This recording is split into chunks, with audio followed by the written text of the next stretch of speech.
any wood. Reader. Simple by Lynn Rubin.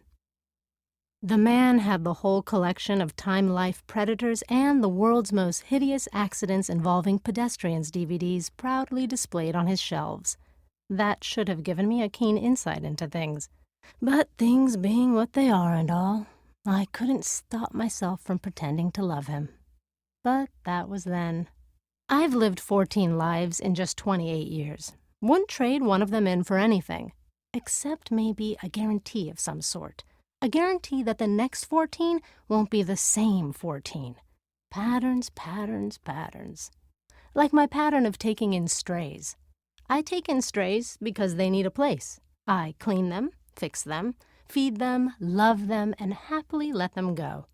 I can never figure out why they're so mad when I let them go. I'm just putting them back where I found them. If I kept them, there wouldn't be enough room for the next stray who needs me just as much. Patterns, patterns, patterns. Not the Same by Nora Stanley. Sitting in Detention. Carly was an old soul. That's why her teacher, Mrs. Billings, cried when Carly asked her if she ever really loved a man. Carly, all of 11 years old, sat arms crossed in front of her on the after-school detention bench where Mrs. Billings, 50-something, stood over her, weeping. "I didn't mean to make you cry," stated Carly. "I was just curious." "Why would you ask me such a thing?" wondered Mrs. Billings. "I don't know. I guess on account of what I saw when Mr. Billings dropped you off at school today." "What did you see?" Mrs. Billings asked. "Nothing. That's all, just nothing." Mrs. Billings sat next to Carly on the detention bench and thought a long while before she spoke. She thought about her 34-year marriage and how the sheer coldness of it could give anyone in its path frostbite and maybe even pneumonia. She thought about a boy she knew when she was 17 and still pretty and still hopeful and still alive. Kenny Williamson. He was kind, tender, and a little bit dangerous. What I Know Now. Letters to My Younger Self. This letter is by Ann Curry. You were happy being a maverick. You were extremely opinionated, but you were also extremely non-judgmental. No matter what anybody thought, if they truly felt it, it was okay with you.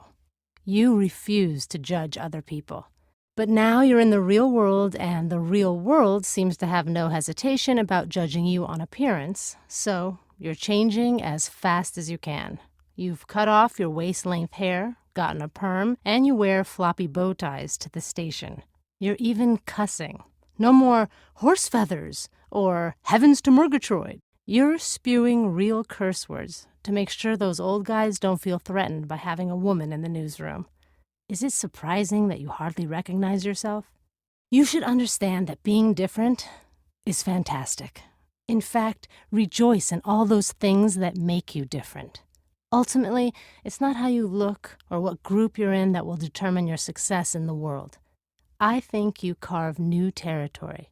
You can do something completely out of the box. And if it is an act of love and goodness, it will be completely embraced, as bizarre as that may seem.